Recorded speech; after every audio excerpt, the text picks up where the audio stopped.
Some of the classical chess openings are refuted by modern Stockfish. Today I'll show you 8 such openings starting from the popular on amateur level England Gambit. Now, back in the day it was considered to be a risky opening, not a solid enough opening. But the thing is, Stockfish tells you, no, it's outright losing for black, and I can show you the variation till the very end. So at this point, black is attacking the central pawn twice, white defends it, black goes queen b4 with yet another double attack, white needs to drop the bishop back, queen takes b2, hits this rook in the corner, and now black is hoping for white to play attempted move bishop c3, which is a losing mistake because of this bishop to b4. That is what black is hoping for. The correct move for white here would be knight to c3. And at this point, here's the thing, back in the day it was considered that it is still playable for black, that they can still play bishop b4, and although it's not very good, it is sort of tricky and playable. But again, Stockfish can basically refute it all the way till a checkmate. So here's the correct line for white here. White needs to counter-strike with the rook, hitting the queen, and after it goes back, you then go knight to d5 and you start to take over. This time you're hitting the bishop as well as this pawn on c7, black needs to trade. Now they still need to guard this pawn. They could also take this pawn on a2, hitting your rook, which again looks advantageous for black, but you just move the rook away and they're still left with the very same problem, how to defend this pawn. The only way for black to do that would be to go king to d8. If not, you're going to capture this pawn from there. It's also a fork to their king and rook, therefore they have to do this. And at this point, there are different ways for you to win the game actually. One of them would be this nightmare variation, which I like in particular. So knight g5 threatens the other pawn on f7, also threatening fork after that. And if black tries something like knight takes e5, which grabs a pawn and defends this pawn on f7, looks good for a second until you play the move queen to c3, which totally overloads black. Now you've got plenty of threats, and if black plays whatever, you continue your nightmare variation with knight to e6 check, sacrificing one knight, then queen comes here with a check, then you sacrifice the other knight, finishing the game in style with this rook checkmate. The next opening is rarely used by pros, but is still popular among amateur players. It is so-called Marshall Defense, used by the former US chess champion Frank Marshall, and it is quite tricky, because here, even though it looks like white can easily gain some advantage by pushing the pawn to e4, this move turned out to be an inaccuracy, because it looks a great idea, gaining a tempo, grabbing the center, but after the knight moves back to f6, hitting this pawn and you defend it, then black has e5 and a lot of tricky variations where you have to be super precise not to gain a disadvantage.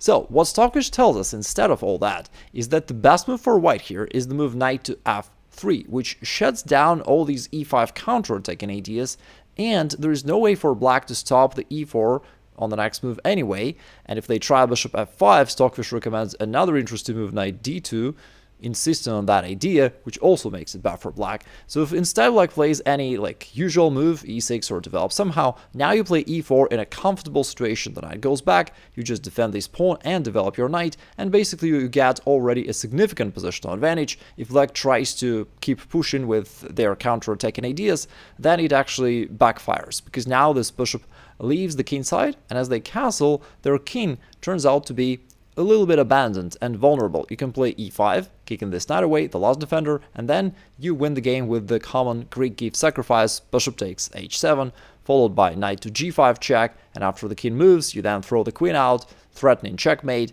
The rook cannot move because it would then allow you to capture the other pawn on f7, and you just win the game. Moreover, once again, having modern computers, we can basically calculate it till the very end, because if black wants to delay the inevitable, they have to give up the queen right here.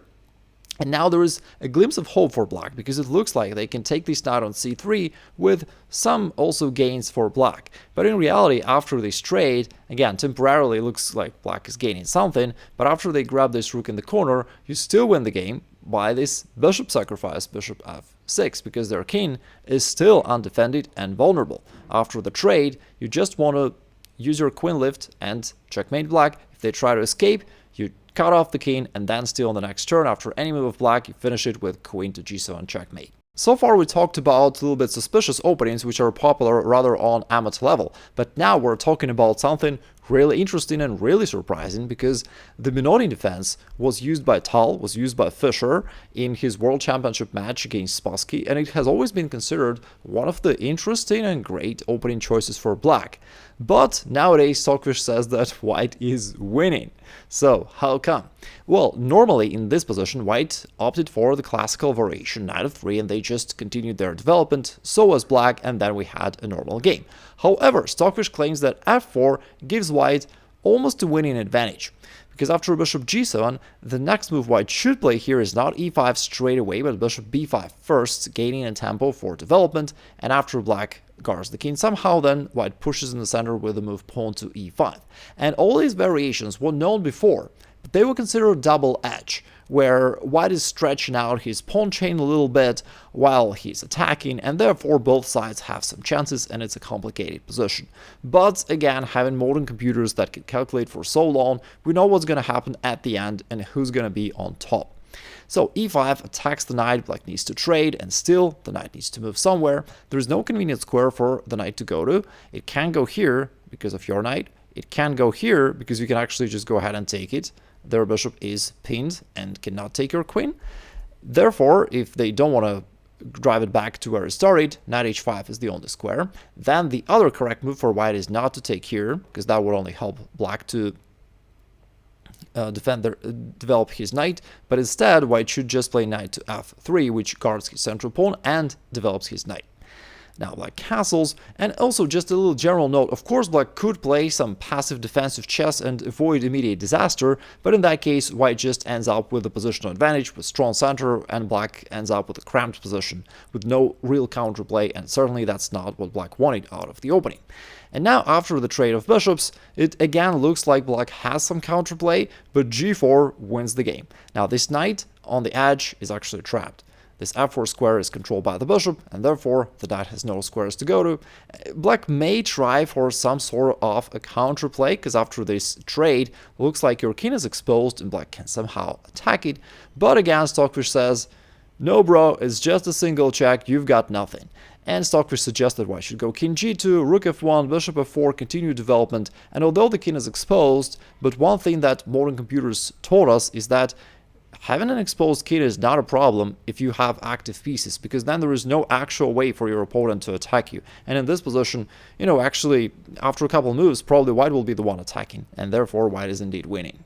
By the way, today I'm only covering the openings for black that were refuted by modern computers, and if you enjoyed this subject, let me know. You can vote for it, give it a like, and if this video gets 3,000 likes, I will record a continuation with the white openings which are refuted by computers. The next tricky gambit refuted by Stockfish is a so-called Bush-Gas gambit, where they give up the central pawn in exchange for some chances for an attack. Queen h4 seems like just a cheap scholar's checkmate trap, but in reality the trap is much more significant. I'll show you just one variation. If you try queen f3, which looks like a great move, which defends and attacks at the same time, there is also this f5 continuation. And if you lightheartedly capture this pawn, guess what? You lose after knight h6, attacking the queen. You also still need to guard this pawn on f2, and after the queen goes back, there is rook to f8, and now you're totally overloaded and black actually wins. In the past it was considered to be a tricky gambit for black, but nowadays Stockfish tells you no, white is just winning. So you gotta go d4, sacrificing this pawn and your opponent's rating, then you play bishop e3, now they need to do something about their bishop. As it goes, you then play knight d2, another precise move suggested by a comp. Humans would probably bring the knight right here to c3, to a more usual square, but knight d2 is more precise, and it attacks the queen. The queen needs to move now, bishop c4, you attack with every move that you play, not giving your opponent any time to somehow regroup or continue their development, and now there is already no defense to this pawn on f7, and you can either take it with a knight and then grab the rook, or take it with the bishop and attack the king. If they try guarding it with the knight from h6, there is another monstrous move, pawn g4, which comes as a total surprise, but we'll see the reason of this move in a second. The only available square for the queen is f6, but after g5 you have this surprising double attack. And then on the next move you just grab the knight and you keep attacking, and it's a total devastation of black. The following variation is extremely common in online blitz, where black goes knight d4, known as the Blackburn trap, and if you accept the bait, then queen g5 comes with a strong counterplay, and if you don't know what you're doing, then you're likely to lose the game within a couple next moves. Of course, it's pretty easy to avoid the trap. You can basically play any normal move right here, for example, castle, but computer tells you again that you don't want to just avoid being trapped. You want to win the game, you want to be merciless, and here's how you win. You trade on d4, and then you castle. Now at this point, there is some challenge for black, because how can they complete their development? Developing this knight always feels uncomfortable because you can always play e5 and kick this knight away. So most of your opponents will not wish to do that. If they try to bring the bishop out instead, there is this nice combo followed by queen to h5, and you get back your bishop with dividends. That's why the most played move by black here is d6, controlling the square and preparing the move knight f6 on the next turn. But now once again you keep attacking at every move, not giving black a chance to complete their development normally. So instead of just playing something like d3, play c3, challenging them in the center, and after they take it you play another interesting move, queen b3. With this surprising attack of the square f7, because you line up against it, and from there you're going to attack both the king and the knight. If they defend it, you then recapture on c3, threatening to jump with the knight forward and keep attacking. And now the problem for black is basically they're not in time to complete their development. So after whatever move they play, just go bishop g5, pin the knight, threatening knight d5, threatening e5, and black is defenseless. So after whatever they do, h6, you can go knight d5, totally overloading them right here. If instead they try bishop g7, you can go e5, and again they are defenseless, the knight is attacked and pinned, and if they try to take this pawn on e5, they get under the other pin, this time with the rook, and they're still losing the game. Here comes another shocking chess opening, the King's Indian Defense. And why am I saying that it's shocking to see it inside of this video? Well, because it was a favorite opening of Tal, Kasparov, Fischer, and many other great players. But if you look at modern pros within the last several years, you'll notice that they pretty much never use it anymore. So what's the catch here? Like, why is this the case? Well, the answer is still the same, because computers showed us how to not really refute it maybe, but to play it in a way which makes it really inconvenient for black. So for instance, one of those ways is to play h3 first to control this square, and then knight to f3. So white's idea here is that they're gaining space and center, and all they need to do is to shut down black's counterplay so that white is left with this decisive positional advantage. For example, if black tries to do something in the middle of the board, white can lock the position, and then it's not easy for black to come up with a counterplay. For example, if they try a5, a typical maneuver in the King's Indian Defense to reroute the knight to a nice square, instead of playing any normal moves such as bishop to e2 or stuff like that, white has a very interesting move, pawn g4. Which initially looks like a beginner error, like instead of development, you just weaken your position doing something weird. But in this case, it's a really deep positional move. Because if you think about this position, what is black's plan here? Well, one of the common ideas, if let's say you play something like bishop e2 or whatnot, like black may go knight h5, and either their knight is going to go here, or they can push f5 at some point and start expanding and attacking on the king side. And while going, instead of bishop e2, while going g4, white shuts it down completely. The knight will never come to h5 in this game. Plus, even if black will somehow bring the knight back to e8 or whatever, it's going to be really difficult for black to break open the center with f5, because in this case, after the recapture, the g-file will become open and it can actually backfire.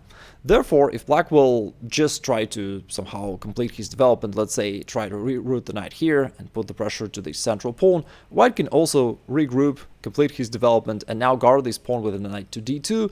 And although saying that white is a winner here is an overstatement, but it makes it just really difficult for black to play this position, because white has a number of positional advantages. White is having more space thanks to the central pawn on d5.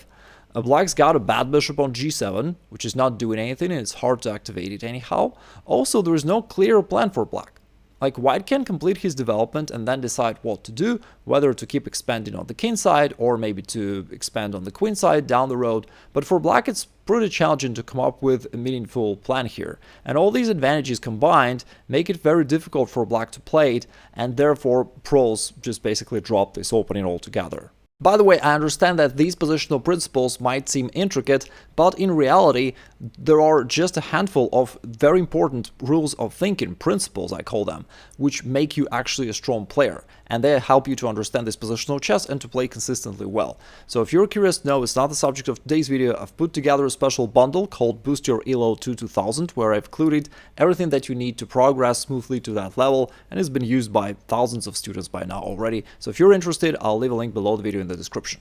The next opening refuted by computers is the Budapest Gambit, also very popular in online blitz, and after knight to e4, there are a number of options that white can normally choose from to develop one of the knights, to develop the queen, play pawn e3 or and whatnot, but computer claims that the best move for white here is pawn a3 actually. Quite a strange looking move, but it does prevent black from playing bishop b4 check, which is one of the main ideas of black to start their counterattack. Now black goes d6, offering you to trade pawns, but you shouldn't do that, as if you trade to take is a mistake, it would allow black to develop their bishop and again have some counterattacking ideas. Instead, there is another precise move, queen c2, attacking this knight, and the knight does not have a good retreat square, because this f6 square is still controlled by your pawn, and just retreating anyway doesn't feel good for black, as they're down a pawn, so they need to somehow attack and justify the sacrifice. If they go bishop f5, trying to x-ray the queen and prepare some sort of discovered attacks, again computer claims that you can just ignore it and play knight c3. You actually claim that black's centralized pieces are somewhat loose, and you can take advantage of that. Now the knight is attacked. If it goes back, you're gonna grab this bishop on f5, so black has to do something about that. They can execute their threat of this discovered attack, but you still grab the bishop, and even though temporarily they won the exchange, but in reality this knight is not gonna get out of the corner and you're gonna be on top. So initially you develop, and then on the next turn you can just go after that knight in the corner, and you're gonna get two minor pieces for a rook, which is good for you. If let's say they trade on e5, as a result of this trade you check them, and after queen e7 you have another fun move, queen d5, with this very unusual double attack along the long diagonal. And if they want to grab something for the knight, and let's say they play knight takes g3, hoping for you to recapture so that at least they get another pawn for a knight, you then have another in-between move, queen takes b7.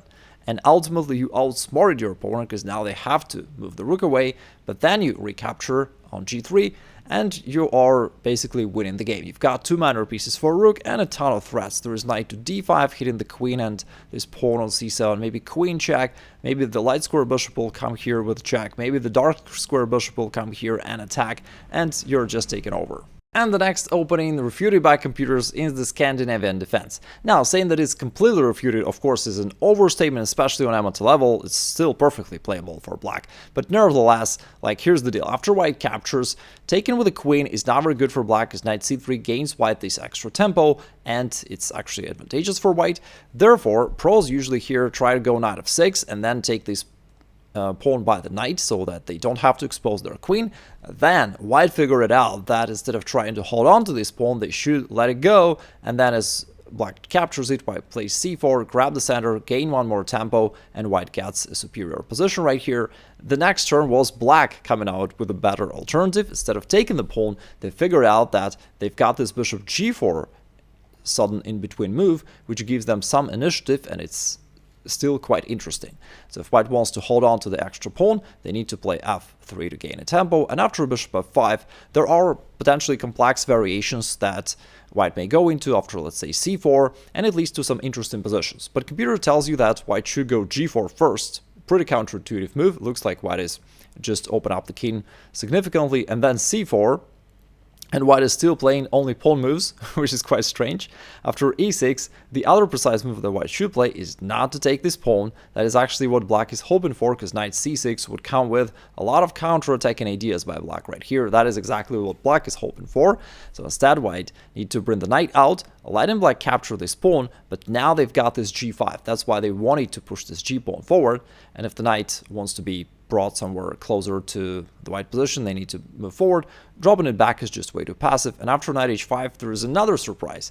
Instead of taking this pawn, white goes f4, the move which is hard to comprehend at first, but after virtually any move of black, let's say bishop b4 or anything else, there is f5, and white suddenly wins a piece. Now certainly nobody would consider even these pawn march in the opening for white. No humans would consider that, but computers calculated that white is just winning here. So the thing is, if the pawn is captured, you're going to lose this knight on h5, and white is just up a piece.